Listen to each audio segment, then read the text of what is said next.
At home, Phyllis asks Billy to play hooky, but Billy reveals it's a big day at Jabbo. He still won't give her a hint and teases there must be one or two secrets she's keeping from him.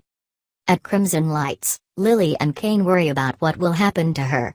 She hopes her confession gives Devon closure. Sharon approaches and assures Lily that she's brave to tell the truth. Later, Phyllis is there with Nick and informs him Lauren's running late. She updates him that she's reconciled with Billy. He's happy for her. Lauren appears, ready to give her pitch, but Nick has changed his mind about investing in Fenmore's. He wants to stick with real estate.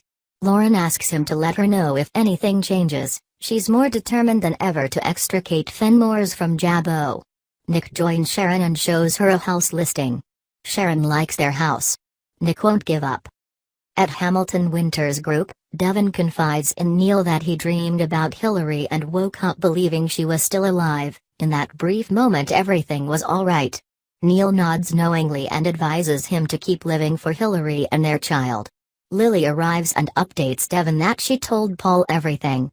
Neil asks if she knows about the legal repercussions yet. Lily just wants to know what Devon thinks. Devon maintains she should have gone to the police immediately. Neil tries to convince Devon to take a step back and reminds him of his own car wreck. Lily reveals she's facing 20 years in prison. Neil flips out. Lily asks how long it will take in jail for Devon to forgive her. He notes Hillary and his child are dead forever. Neil decides the personal issues need to be left outside the office door. They discuss GC Buzz. Lily says the popularity was based on Hillary and Mariah's banter. Neil wants to find someone to partner with Mariah. Devon agrees. Lily wants to help, and Devon accuses her of angling for Hillary's position and wonders how low she can sink. Lily clarifies she doesn't want the co-host job. Devon doesn't want her involved with GC Buzz. Or Hamilton Winters. You're fired. At Jabbo, Ashley tells Kyle she's more convinced than ever they're going to regret whatever it is Billy's done with the R&D money. They whisper about getting Tracy involved, and Kyle surprises her by suggesting that Phyllis may side with Lauren, not Billy. Billy arrives and Ashley and Kyle head off. At the elevator they meet Phyllis and Lauren, and Ashley asks them to talk elsewhere. In the club dining room, Victor complains to Nikki about not getting to see Christian. She advises him to speak to Nick honestly. Nearby, Kyle, Lauren, Phyllis, and Ashley discuss what Billy might be up to. Ashley asks Lauren not to act hastily and alludes to things changing. Phyllis has no issue with Billy as CEO. Lauren reminds her of her loyalties. Summer walks in, sees them, and calls Billy to report the meeting. Billy decides he'll summon them to the office. Later, Nick runs into Victor, who says despite the acrimony between them, as his son, he loves him.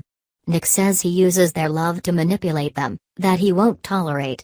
Victor has gathered enough ammunition to destroy him as insurance. He'll never forget he ratted him out to the feds. Nikki arrives at Sharon's place. Lily's confession has Sharon feeling guilty about JT. Nikki wants her help negotiating peace between Nick and Victor. Sharon replies, no. Nikki presses her, Victor needs to see Christian. Sharon says it's always about them, and refuses to do it. They bicker. Nikki accuses Sharon of being out to get Victor. Sharon points out he used her mental health against her and wouldn't mind him out of her life. Nikki counters if they make peace, no one will have to move off the ranch. Sharon is proud of Nick wanting to be his own man. Nikki can't believe she'll leave the house she loves to please Nick, then suddenly grimaces in pain, and rubs her hands. Sharon fusses about all the stress she's carrying. Nikki admits if she had it to do over, she'd still hit JT, but she'd have called the police because it was self-defense. The guilt of the secret is eating her up. At Jabbo, Billy proudly announces his secret venture, Jabatique. Lauren glares, and asks, you can't be serious. Billy already has commitments for boutiques in 30 cities which should be open by Christmas. Ashley is upset he did this without consulting with her or the board. Opening these shops will cost a fortune. Billy defends his move. Phyllis thinks he's done his homework. Ashley maintains that 30 stores is too many and she'll work to get out of the leases. Billy is the CEO and informs them this is happening.